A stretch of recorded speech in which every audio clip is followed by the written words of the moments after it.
Today was Josie's engagement party. I pulled out the silver gray dress I'd pressed the night before from the walk-in closet. As I got dressed, I mentally ran through my checklist. Ring, contract, card. Nothing could be forgotten. In the kitchen, as the kettle warmed on the stove, I instinctively opened the black velvet box resting on the dining table. Inside, the emerald ring lay quietly. It was my mother's wedding ring, passed down to me. I wore it into marriage and years later took it off as I walked out. For decades I've kept it nestled in that silk-lined box, never one to show it lightly. I wanted Josie to have it, today.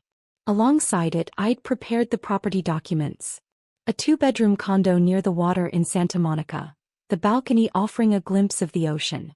I thought it made a fine engagement gift. Even if, truth be told, I'd never taken to Jasper. I first met him at Josie's birthday dinner. That night he was well-dressed, overly polite, flashing too many smiles. He said he worked at a high-end bar and something about the way he talked about his connected clientele rubbed me the wrong way. I didn't care for the slippery kind of respect he tried to show me either. But Josie, when she looked at him, she lit up. She smiled in that way that softened her whole face, rested her head on his shoulder like the world couldn't touch her. It stunned me into silence. She looked just like I did when I fell in love for the first time. That scared me. But it also shut me up. What was I supposed to say? She was 28, grown. Any protest would only drive her further away. I hadn't asked much of her over the years. I wanted to give her freedom and, if I'm honest, to make up for not being around enough when she was little. We divorced when she was 12. After that, I became the only adult she could truly count on. I juggled a growing career while learning to be a reliable mom. I picked her up from school, went to every parent-teacher meeting, taught her to ride a bike, made chicken soup when she caught a cold. I organized our life into something steady, something safe, so she wouldn't feel the hole her father left behind. She used to say, "Mom, you're amazing. I never worry about anything." I just smile and pat her head. I never told her I lost sleep worrying all the time. But lately she's been different. Less easy to read. I remember the day she told me she wanted a slightly more formal engagement party. I even offered to cover the cost. She laughed and said thank you, then teased, "Mom, you're always so eager." I know she was joking. But that word, eager, caught me off guard. So today, when I packed the ring and the condo paperwork into my bag, I felt a small tremor of unease. Not regret. Just that familiar tension of knowing you've done everything right, and still fearing something might go wrong. I stepped into the study and checked the property documents again. Josie's name was already written in. Jasper's was still blank. I figured if she looked me in the eye and said, "He's the one I want to spend my life with," then I'd sign without a second thought. This wasn't blind approval. I just wanted to be her foundation when she took this leap.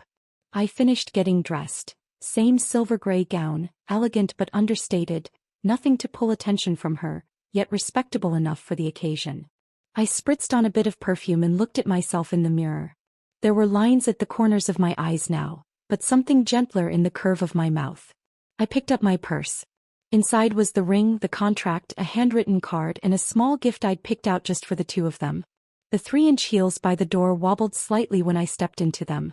So I wore them. Today was her big day. I had to show up as her mother, and as someone who belonged in the front row. Before heading downstairs, I grabbed the old photo stuck to the fridge door. It was a handprint Josie made when she was 7, with the words, "Thankful for Mom," scribbled in crooked letters. I wasn't sure if she even remembered it, but I did. I slid it gently into the innermost pocket of my purse, tucked beneath the velvet ring box. The moment I turned the key in the ignition, an odd feeling came over me. Like a breeze stirring the air, chill-less but unsettling. Like tears welling up, not from sadness but something heavier. I told myself, she will be happy. She'll understand the meaning behind all this, even if she can't find the words for it today. As the car pulled out of the driveway, I didn't look back at the house. I was already focused on arriving early, checking the setup, saying my hellos, and standing behind her when she needed me. Just like I had for the past 2 decades and change.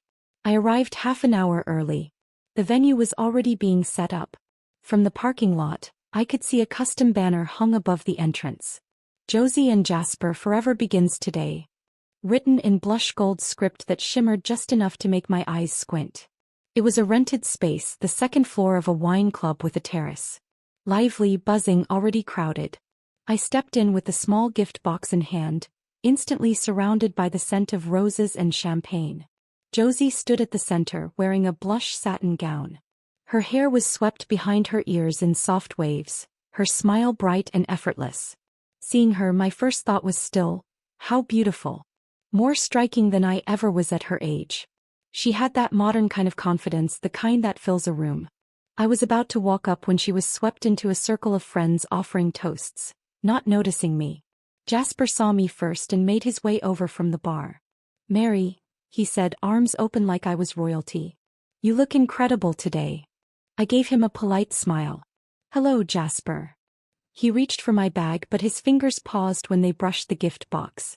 "And this is a gift for you both," I said mildly. His brows lifted. "That's so thoughtful." He led me to a side table in the corner, where unopened presents and paper cups were clustered. Without much ceremony, he set the box down, then turned and called out, "Josie, your mom's here." Josie glanced over. Her smile flickered, just for a second, before she shifted into a poised, camera-ready expression. "Mom, you made it." She walked over and gave me a quick, perfunctory hug. Before I could say a word, she pulled a young woman in a nude spaghetti strap dress into the frame. "This is Rose, my college roommate. She's a fashion editor in New York now." I nodded toward Rose, but Josie had already turned to greet someone else offering a toast. I stood there for a moment, collecting my face. Not sad exactly. Just thrown off. In that brief introduction, she hadn't said I was her mother. But she made sure to say what Rose did for a living. I was just about to move farther into the room when I heard her voice again. "Mom, can you top off the champagne?" I turned. She was waving at me with one hand, holding an empty flute in the other, smiling like we'd rehearsed this a dozen times. I blinked, then instinctively took the glass and walked toward the bar. The bartender gave me a knowing wink. "Big crowd today." "Yeah," I nodded, keeping my tone level. I took the refilled glass and turned to go back, only to hear another call from the far side of the room. "Hey, that table's kind of messy, mind wiping it down? We need it for photos." It was one of Josie's friends this time, a young woman I didn't recognize, perched casually on the arm of the sofa. She pointed toward the table by the window, her tone light but edged with an entitled ease that left no room for a no. I walked over. There were indeed a few water rings on the surface. I grabbed a napkin and wiped them clean. Just as I set it down, someone nearby chuckled and said, "Your daughter's so lucky to have a mom who's this helpful." I gave a polite smile and said nothing. The laughter dissolved into other conversations, and I suddenly felt like a venue attendant, hovering outside every circle belonging to none. Rose passed by and tossed a comment over her shoulder. Jasper's side really brought a crowd. "They're interesting, huh?" I followed her gaze. A group of women in flashy outfits and heavy perfume were swarming Jasper, chirping away. He looked perfectly at home, effortlessly charming, like he was born to perform for a crowd. And I felt like a backstage intruder who wasn't supposed to see the show. Josie came toward me, holding a glass of wine in one hand and a dessert plate in the other. "Mom, the cake's here. Can you set it up somewhere it doesn't block the signature board?" Her tone was breezy, like she was instructing an event volunteer. I took the plate and moved it as directed. Just as I turned to leave, someone stepped close. A distant cousin, her voice lowered. "You're not mad?" I smiled faintly. "It's her day. I don't want to ruin it."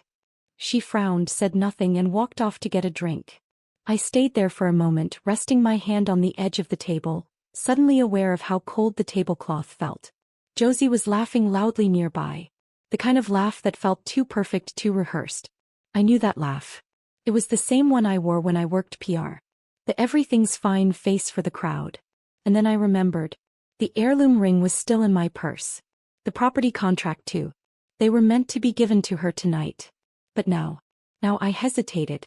At first I'd brushed off the little requests. She was probably just flustered, caught up in the chaos of the party. But by 7 p.m. the crowd had grown thicker and those requests had become constant.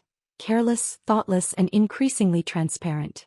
I had just finished setting out the cake when someone called out, "Hey Josie, is your mom still around? Could she grab some cocktail napkins?" Josie, champagne flute in hand, smiled from across the room. "She should be, she's great at this stuff." Always knows how to take care of people. Just ask her. He didn't look back. She just said it like I was part of the catering team, as if my role at this event was a given. I didn't move. But not 30 seconds later, one of Jasper's friends, a woman in a skin-tight sequin dress, walked over and waved her empty plate at me. "You're with the drinks, right? Can I get another Moscato?" I blinked, caught off guard. Before I could respond, Josie appeared beside me, smiling like nothing was out of place.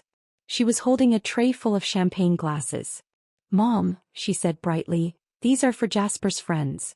Can you run them over there? They're kinda stuck in the back corner, too crowded." I took the tray without thinking. The chilled glasses clinked against each other. I remembered the last time I walked like this, 20 years ago at a product launch I organized. Only then I wore a tailored suit. I was the host, not the help. She didn't even register my silence. She just laughed and added, "You've always had steadier hands than me, don't spill." People laughed. I couldn't tell who started it, but the laughter was the kind that sounded light. Too light. The kind that sits on top of a soft insult and calls it affection. I carried the tray through the crowd toward Jasper's circle. Most of them were his old bar co-workers. Loud, theatrical, thriving on spectacle. One girl, barely 20, took a glass and winked at me. "Your daughter's party is so cool. Even the service staff's high-end." I didn't answer. I just smiled. And I smiled for so long my cheeks began to go numb. On my way back, I caught Rose standing by the window, glancing in my direction. Her expression was awkward, her eyes trying not to meet mine, but failing. I gave her a small nod. One of the only gestures that night that came from somewhere real. I sat down in a nearby chair, hoping to rest for a moment. But almost immediately someone approached, handing me a small stack of plates. "You seem to know how things are run here. Where should the desserts go?"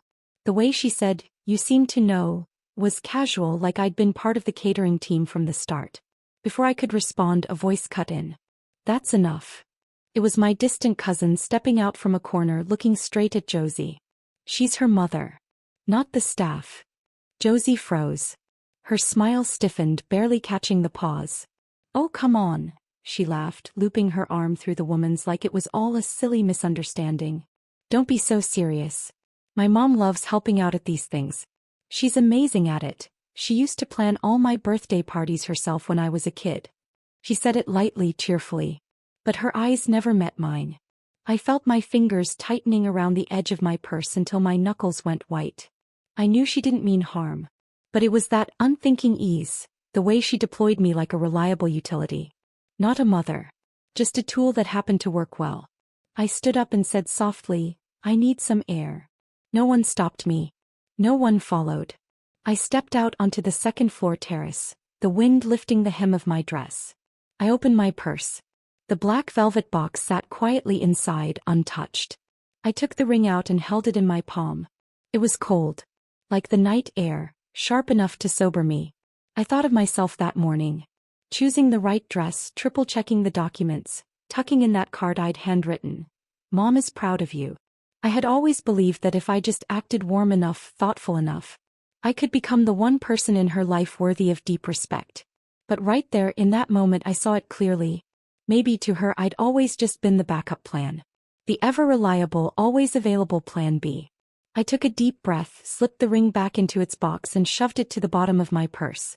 Pressed it down. Tight. I didn't cry. I didn't fume. I just sat watching the sky turn darker, while a thought slowly took shape inside me. Enough. I don't remember how long I stayed on that terrace. Only that when the wind numbed the tops of my hands, I finally looked down and saw I was still clutching the ring box. Inside, the party raged on. Lights spilled from the tall windows, music and laughter blurred together into something warm and hollow. But I knew that celebration had no room for me. I stood, tucked the box back in my bag. In that moment, it felt like a ceremony. Not an exit. A reclamation. I walked downstairs. Didn't tell anyone. Quietly got in my car and drove home. It was 11:30 when the garage door rumbled shut behind me, echoing through the empty house. I changed out of my dress, wiped off my makeup and placed the purse on the desk in my study. The ring box was still inside. I didn't take it out. Just stared at it for a while. The living room was silent. I poured a bit of bourbon into a glass. No ice. Took a sip. The burn hit hard, sliding down my throat. And for the first time I asked myself, in this mother-daughter story, have I truly been loving her? Or have I been trying to atone? I thought back to when Josie was 12, the first real fight we had. She wanted to spend the summer in Europe and I couldn't promise it. I had just been assigned to a major crisis PR case. I was working 15-hour days, barely breathing. When I said no, she slammed her bedroom door and didn't speak to me for 3 full days. I thought it was just adolescence. Now I wonder, maybe that was the moment we first went off balance. After that, I bent over backwards trying to make it right. Scared always that one day she'd turn around and decide I'd failed her. I sent her to the best schools. Bought her first car. Even covered the credit card debt from her failed business at 22. She never once asked if I wanted any of it. I accepted her dependence. I tolerated her taking. I told myself it was love. But tonight, standing in a room full of strangers with a tray of champagne in my hands, mistaken for the staff, while my daughter smiled and said nothing, that was when I finally saw it clearly. I had been formatted right out of this relationship. I wasn't her mother anymore. I was a resource. A piece of her life's operating system she could tap as needed. The phone rang as I was flipping through the property documents. The screen lit up with Braden, a longtime friend and an attorney I trusted. I hesitated, then picked up. "You're still up?" he asked, sounding a little surprised. "Just got home." I set my glass down and sank back into the couch. "How was the party?" He paused as if realizing how shallow that sounded. "You holding up okay?" I waited a few beats, then quietly said, "Braden, I think I finally realized something tonight. Maybe I've been doing something foolish for the last 15 years. "What's that?" "Turning love into an obligation. Like it's some project I have to keep delivering on." There was a silence on his end before he said gently, "Mary, you're not the only mother who's made that mistake." I let out a faint laugh. I didn't expect it to be so obvious. She let her friends call me a waitress. Had me wiping tables and handing out champagne. Said I was great at that kind of thing. In front of everyone. Braden muttered something under his breath. Then more clearly, "That's not just emotional. Mary, you need to protect yourself." "I know." I glanced at the folder on the table. "I've decided not to give her the house. And I'm keeping the ring." Saying it out loud felt easy. Not like a fight. More like exhaling after holding your breath too long. "It's not to punish her," I added. "It's just, for the first time I'm drawing a boundary. Not as her mother. Just as me." He didn't answer right away. Braden rarely gave praise easily, but I heard the sound of a long breath on the other end. "That might be the smartest thing you've ever done." "You know," I said, looking up at the soft glow of the study lamp, "I was planning to hand her the documents tonight. I was going to say, 'Welcome to your new life.' But now I think, she's not ready for a life that comes with real responsibility." I heard him shuffling papers like he was listening while making mental notes. "If you're thinking of changing your estate plans, I can take a look at the documents." "Not just yet," I said quietly. "First, I need to sort through how I feel. Tonight was a wake-up call. I'm done cleaning up after her." Braden didn't say much, just let out a short, amused breath. A clean sound. Almost a laugh. "So how late are you staying up tonight?" he asked. "Just a little while longer." After we hung up, I sat there with my hand resting on the arm of the couch. My eyes drifted to the drawer where I'd tucked the card back in. "Mom is proud of you." The words looked different now. Not a lie. But no longer the whole truth either. I wasn't not proud of her. I just finally wanted to be proud of myself too. The next morning, I had just poured my first cup of black coffee when my phone rang. Josie's name lit up the screen. I hesitated for a second, then answered. "Mom," she said immediately, voice etched with irritation. "When did you leave last night?" "Around 8, I replied, calm and even. It was getting crowded. I didn't want to interrupt. There was a pause. Then she cut straight to it. "I didn't see the ring." I took a sip of coffee, sat down at the kitchen island. "I brought it," I said plainly. "But I decided not to give it." She went silent for a beat, then let out a soft, disbelieving laugh. "Why? You said you were ready." I said if everything went well, I would hand it over. I set the mug down. "What I saw last night didn't feel right." "You mean the champagne thing?"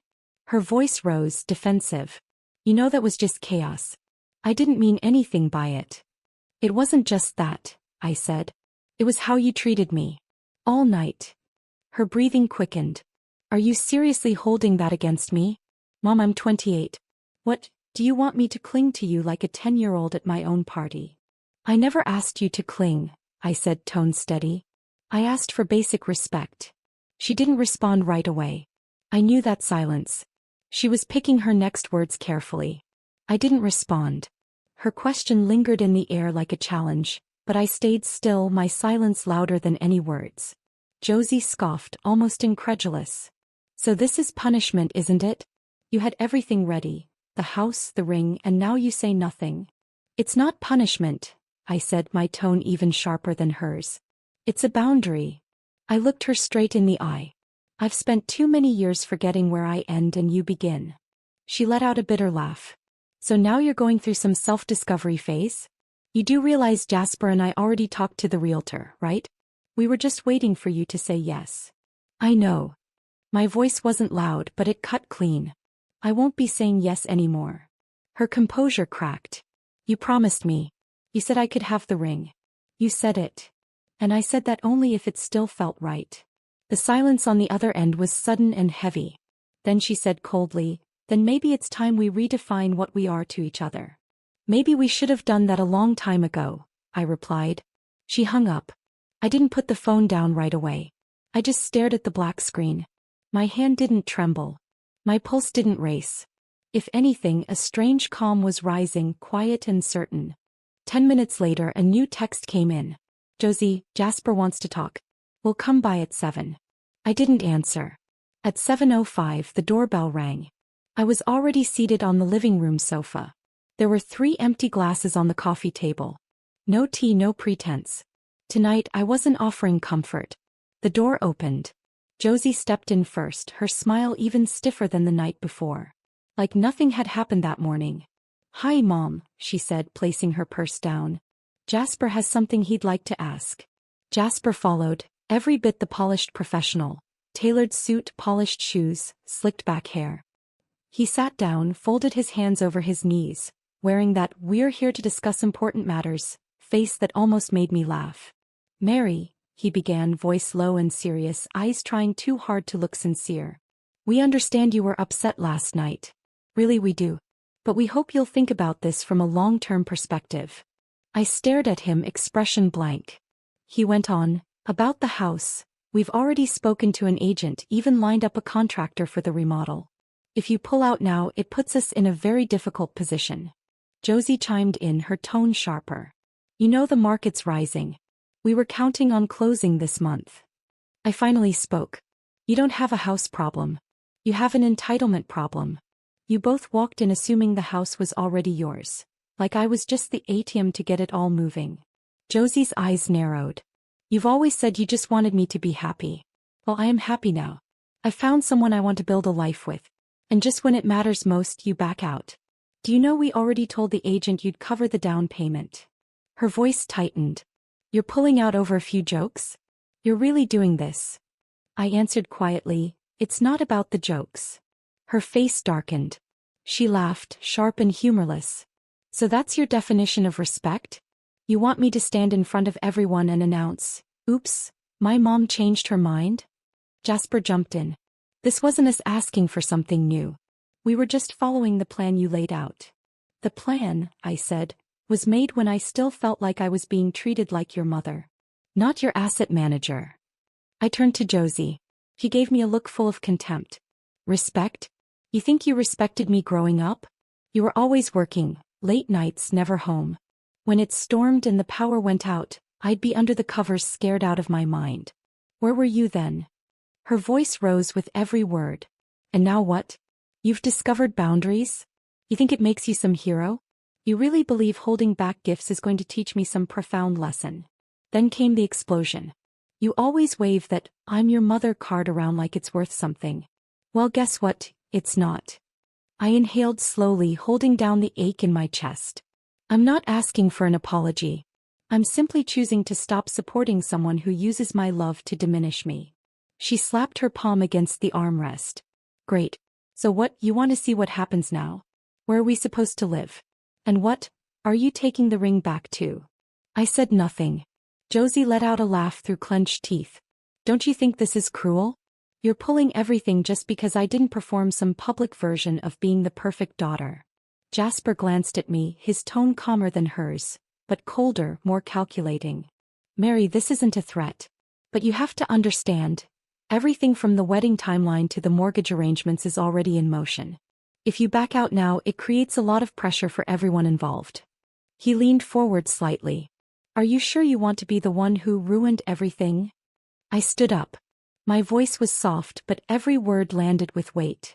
If your definition of family support is that it must be delivered on demand, or else it's sabotage, then yes, I'm backing out. Josie's eyes were red-rimmed now. She gritted her teeth. You'll regret this, Mom. I swear you will. I met her gaze, my voice calm, still as a winter lake. I've regretted plenty already, mostly the times I waited too long to say no. She stood abruptly as if I'd slapped her. So you're really taking it all back? I nodded, rising to meet her. Yes. I've made my decision. Jasper placed a hand on her shoulder and leaned in to whisper something. I couldn't hear it, but his body language was clear. He was trying to get her to back off, to stay composed. I had no intention of saying more. In that moment, I no longer needed their understanding. And I finally saw the truth. Some relationships start off imbalanced. And the mistake is thinking they can be held up by just one person forever. They left soon after. When the door shut behind them, I returned to the sofa. The 3 glasses on the coffee table sat untouched. I picked up Josie's and poured the water down the sink. I don't know exactly what time they left. But I could picture it clearly. Josie's face twisted in disbelief as the door clicked shut. After that day, I stopped answering her calls. 3 days later, she showed up at Calvin's office. My ex-husband. Her biological father. I only heard about it later through someone we both knew. Calvin, now on his 4th wife, lived in a sleek, smart home in Silicon Valley, complete with a pool and a reputation for never sending Christmas cards. Josie sat on the leather couch in his office, trying her best to sound light and affectionate. Dad, I'm not trying to interrupt your work. I just really ran into something tough. Calvin was at his desk, flipping through a sales report. I heard you and your mom had a fight, he said flatly. Josie forced a smile. She suddenly said she's not paying for the down payment anymore. I honestly don't know what I did wrong. She's like a different person these past few days. Calvin gave a disinterested, not looking up. Josie clenched her jaw, kept pushing. I'm not asking her for anything new. She promised. Now she's pulling out and Jasper and I are left in a mess. The mortgage paperwork is already halfway done. Calvin finally closed the folder and looked up. Josie, he said slowly, his tone cool, professional, practiced. You know who's been raising you since you were 12. Josie blinked, clearly caught off guard by where this was going. I'm not blaming you, he continued. I'm just stating facts. For the past 20 years, your mother has been the one feeding you, dressing you, covering every bill. Honestly, I haven't done much. Yeah, I send over some money each year, but let's be real. That was symbolic. Not parenting. Josie opened her mouth, but no words came out. Calvin stood and walked to the window. I have a new family now. My wife is even thinking about having a child. I'm not looking to get financially entangled in my last marriage again. Josie's face darkened. You're my dad, she said, almost whispering. He nodded. Legally, yes. But you and I both know we don't really have a relationship, not in any meaningful way. And more importantly, you're not a child anymore. You're asking for someone to take responsibility. That responsibility's already been carried, for over 2 decades, by someone else. Not me. He turned back around, voice steady. You should be talking to her. Josie's fingertips dug hard into the strap of her purse. She already said she won't help me, she muttered, jaw tight. Now she's suddenly all about this self-empowerment crap and dumping everything on me. Calvin raised his hands with a shrug. Still doesn't mean I'm stepping in. He walked back to his desk. And just so we're clear, if you came here to ask for money, let me save us both the time. The answer's no. Not a dime. Josie stood, barely containing her frustration. Thanks, Dad. At least you're faster at shutting me down than Mom. Calvin remained stone-faced, saying nothing more. She turned on her heel and walked out. The door slammed behind her. She didn't cry. But she sat in her car for 10 whole minutes, face slowly unraveling, her expression collapsing inch by inch. Then she dialed Jasper. "She's not helping," she said quietly. "Neither is he." "I figured," Jasper replied calmly on the other end. "Then we go with plan B." Josie said nothing, eyes fixed on the steering wheel. "She's not being rational. This whole pulling back thing? It's emotional. Her money hasn't moved, the house title's still in her name." "Nothing's irreversible," Jasper said, his tone like he was discussing quarterly projections. "We just need to get her to sign something. She's only got you. Everything she has will be yours eventually. We're just accelerating the transfer." Josie finally spoke. "And how exactly do you plan to do that?" "Keep it simple," he replied, sounding pleased with himself. "We reframe it, make her think she's helping you. In reality, she's helping us." There was a beat of silence. Josie's eyes were rimmed red, but her voice had cooled. "Fine. I'll set it up." It was a Thursday evening when Josie called. "Mom, is now a good time to talk?" Her voice was soft, like she was trying to recreate some long-lost intimacy. "I'm home," I replied. "What's going on?" He paused, then sighed. "I feel awkward even asking, but there's been a small hiccup with the house." I sat down, mug in hand. "Go ahead." "The bank flagged our mortgage app. Said we don't have enough assets on file." Her words sped up. "At first they said your down payment would be enough, but since you changed your mind, and we totally respect that, the bank's now requiring a guarantor." I didn't say anything. Josie pressed on. "I get that you probably don't want to be bothered by us lately. I can feel that. But this is just a formality, Mom. Just a signature on a guarantor form. The loan gets approved and we handle it from there. No impact on you." "So, you want me to co-sign your mortgage?" I said it plainly. "Yes, but it's just on paper," she rushed to add. "It won't affect your credit, your finances. Nothing. Jasper has a contact prepping the paperwork. It's a standard template. No legal risk." I tapped my fingers along the edge of the cup. Anne Braden's words rang in my head. "Family should never be the weapon you use to hurt yourself." I heard my own voice, calm and deliberate. "Send me the documents. I'll take a look." There was a pause. "You're going to have Braden review them, aren't you?" she asked. "Yes," I said without hesitation. Her tone tightened. "He's a lawyer, not your life coach. You don't need to keep second-guessing me." I didn't respond to that. Only said, "Send them over. I'll read them tonight and let you know tomorrow." As the call ended, I felt it. A quiet alarm going off somewhere inside me. A boundary being tested. I picked up the phone and called Braden. "There's something new," I said. "She's back. She wants me to guarantee the mortgage for the house," I summarized. "She's sending over the paperwork." "Let her," Braden said, his voice instantly cool. "Don't sign anything. Don't promise anything. Send it to me first." "I will," I nodded, already knowing I'd stick to it. I'm done being blind. That night the email came in. Sender, Josie. Attached were 3 documents: loan agreement, guarantor terms, and an additional declaration. At first glance, everything looked official. The formatting was clean. The language standard. But Braden caught it instantly. "Look here." We were on a video call. He zoomed in on the page. "This clause says that if the primary borrower defaults, you, as the guarantor, are liable for the full debt, including any extensions or renewals." He paused, tapping the screen. "But it's buried in a gray footnote, in font so small it's almost invisible." I leaned back in my chair. A chill ran through me. Braden's voice was measured. "This is a classic predatory guarantee clause. I've seen scammers pull this exact move. Your daughter might not even realize how dangerous this is. But your future son-in-law." He let the question hang. "My advice? Stay alert." "I've already started to doubt him," I admitted. There was a beat of silence. "Don't confront them yet," Braden said quietly. "Let them think you're on board. Agree to meet. We need more evidence." I nodded, suddenly aware of how cold my hands had become. "You okay?" Braden noticed my pause. "I'm fine," I said softly. "I just didn't think she'd go this far with him." He didn't rush to answer. Just looked at me through the screen, quiet and steady, offering silence as support. I closed my laptop and walked to the window. Outside, the streetlights flickered faintly, like footlights in a theater with no end in sight. I whispered to myself, I won't let them lead me anymore. And this time, I meant to see it through. They showed up at 3 p.m. that Sunday.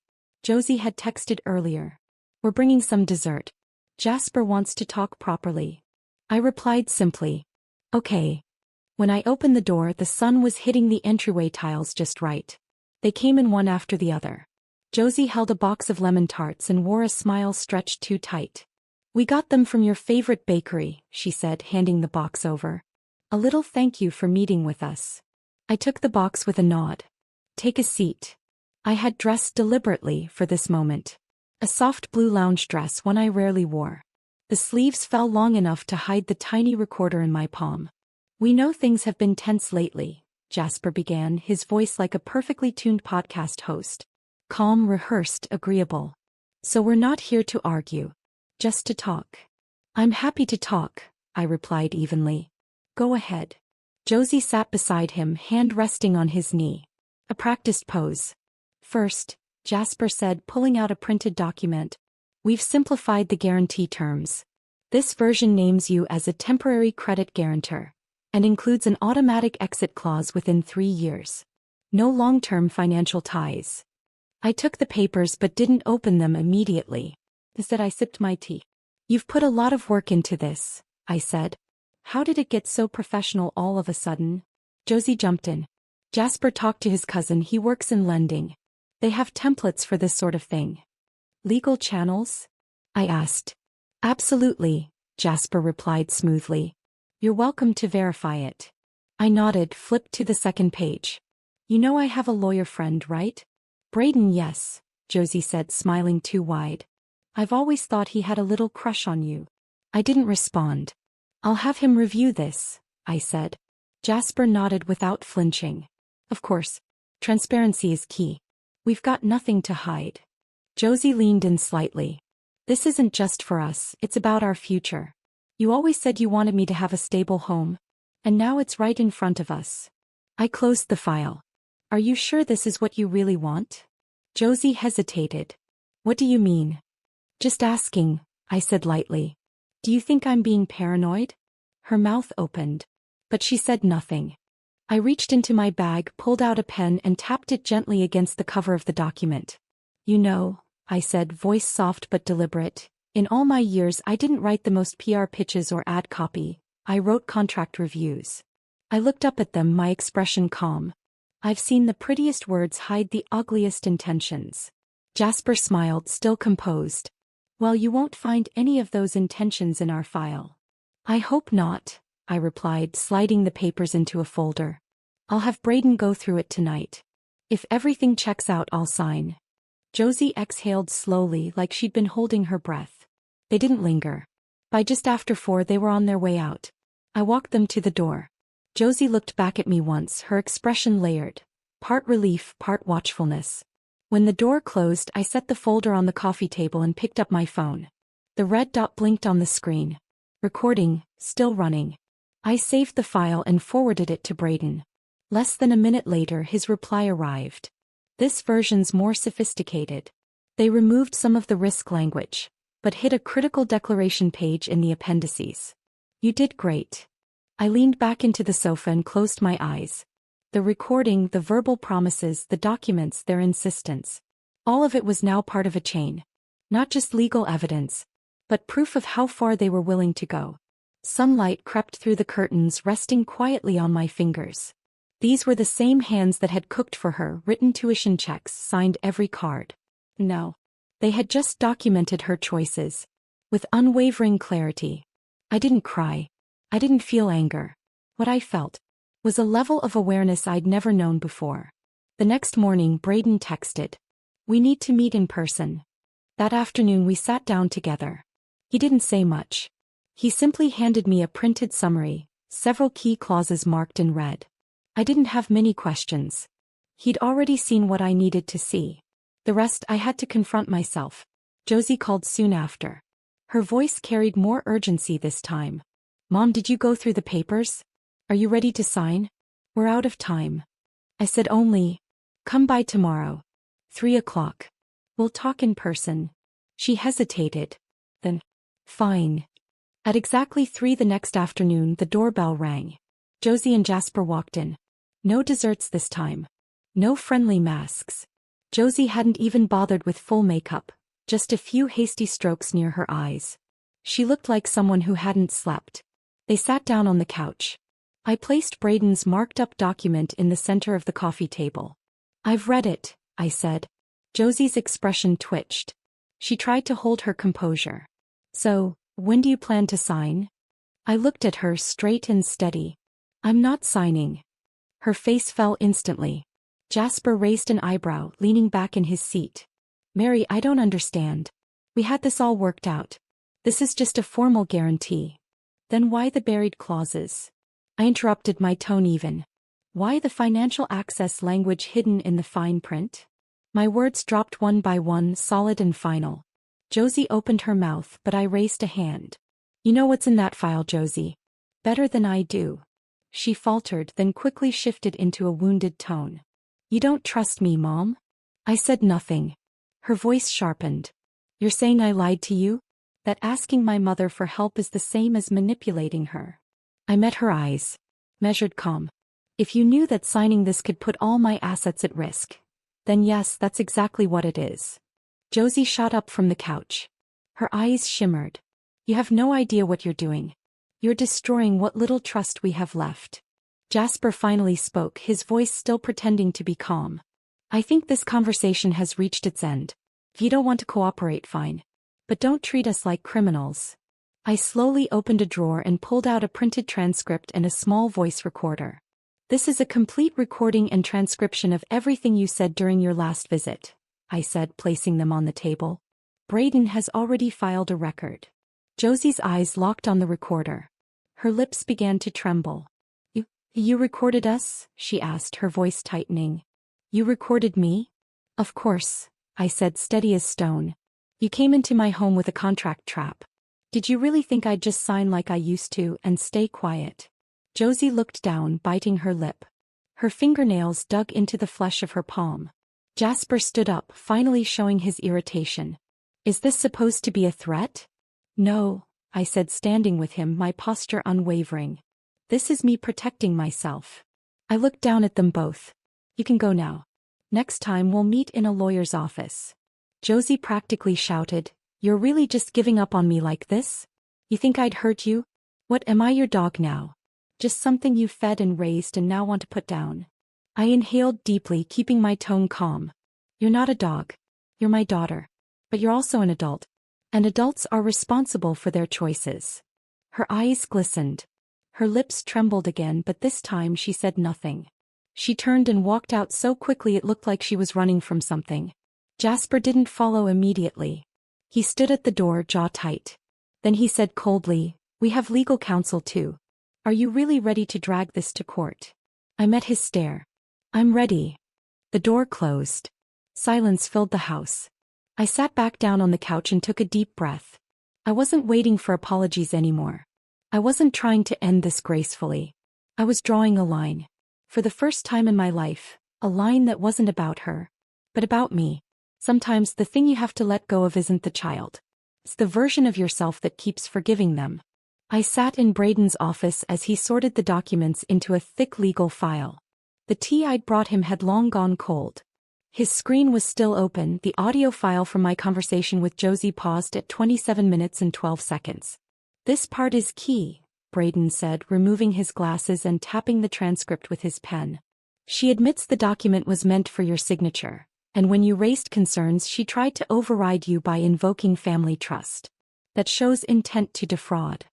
I nodded silently. Are you really prepared? He asked. This time there was less of his usual detachment, more caution in his voice. Yes. Mary, this isn't a family disagreement anymore. Once we submit the fraud claim, this becomes a formal legal case.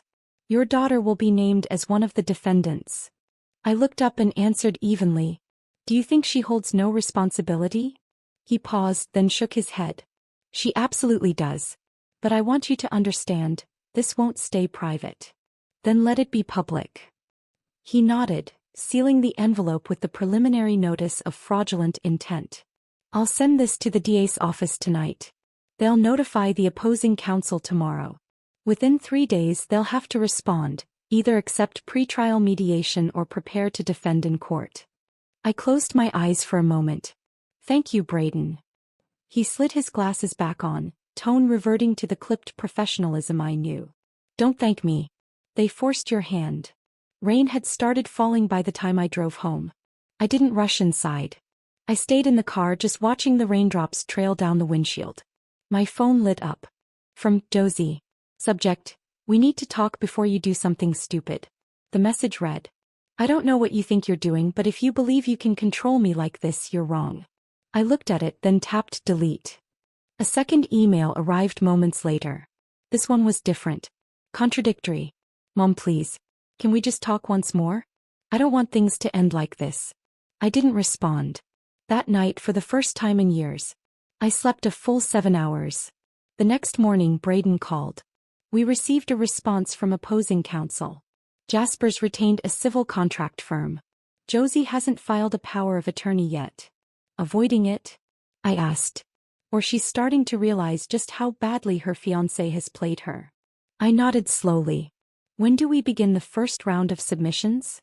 Tonight, Braden said. I'll file the full package with the court. Your recordings, the call transcripts, contract comparison sheets, and the certified documents from the bank. I held the phone, unable to speak for a moment. Braden paused, then softened. You've done well, Mary. Not because you're trying to win, because this time you finally stood up for yourself. I exhaled, staring at the light spilling across the kitchen table, slowly warming the edge of my placemat. It's not standing up, I said quietly. It's learning when it's time to turn around. The courthouse hallway was as cold as ever, lights pale and clinical, like droplets dripping from the ceiling. I walked into the courtroom beside Braden. He wore a dark gray suit, sharp and steady, moving like a man who'd played this board before. Nothing rushed, every step deliberate. Josie and Jasper were already seated at the defense table. She wore a muted dress, carefully chosen, her makeup light, her jaw tight. Jasper was in a crisp suit, posture relaxed on the surface, but too still underneath. His eyes were doing what he always did, trying to control the room. I didn't acknowledge them. I sat beside the witness stand, hands clasped, eyes on the neatly stacked exhibits in front of me. 10 minutes before the hearing began, Josie glanced back at me. Her expression was a tangle: guilt, fear, and above all, confusion. She still didn't fully grasp how it had come to this. Then the judge entered. Braden rose first. Your Honor, my client, Mary Carter, is submitting formal evidence alleging that the defendant, Jasper Lancaster, orchestrated and attempted to induce Mrs. Carter into co-signing a high-risk loan guarantee, despite no intention of securing a legitimate loan, but instead to offload default liability onto her. The judge nodded. Braden walked to the bench, laying down the exhibits. This contract, Your Honor, features a misleading structure. The first 2 pages omit key guarantor responsibilities, the third hides a financial authorization clause in gray text, and the final page attaches a digital signature template not consented to by my client. A hush fell over the courtroom. I saw Jasper's attorney stiffen. Jasper himself subtly turned toward Josie with a glance that held more blame than surprise. Braden continued, unshaken. Additionally, the defendant submitted multiple loan simulation documents to the bank, including unsigned authorization forms that initiated underwriting processes. A severe breach of financial integrity and potential document falsification. He placed a thick stack of printed pages on the table. We also request the court to admit this.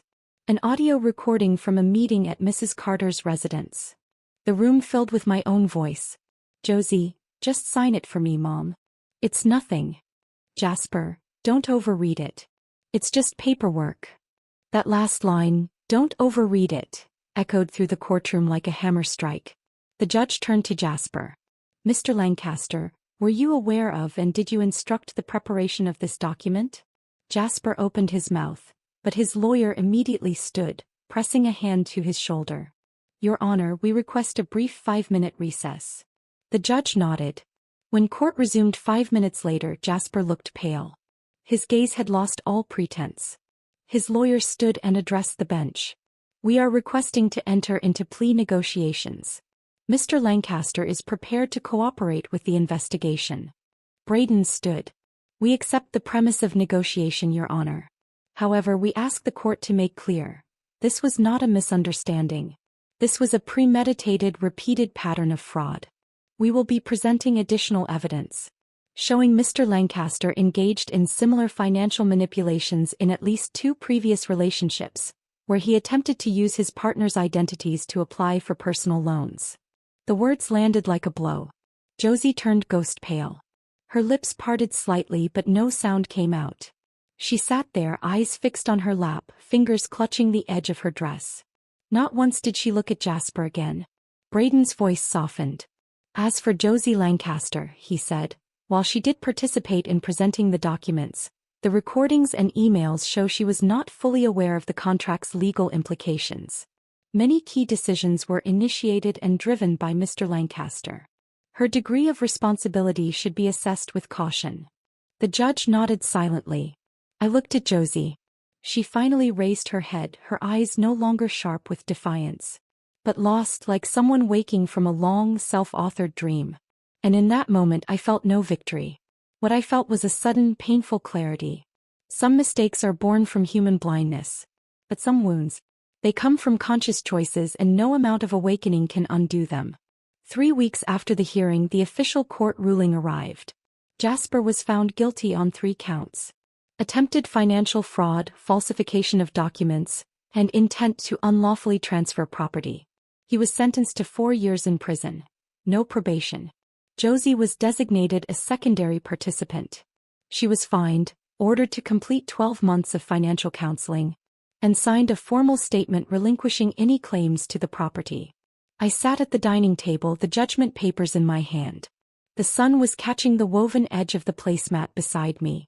Everything looked the same, but the house felt different. I didn't put the ring box back in the cupboard this time. I left it in the very bottom of my safe, tucked under Braden's meticulously organized legal documents. It was still there, but no longer waiting for someone, just quietly existing, as a piece of family history that belonged to me. That evening, just as I poured tea, the doorbell rang. It was Josie. She wore a simple denim jacket, her hair pulled back in a low ponytail. No makeup, no forced expressions, no gifts. "Can I come in?" she asked quietly. I nodded and stepped aside.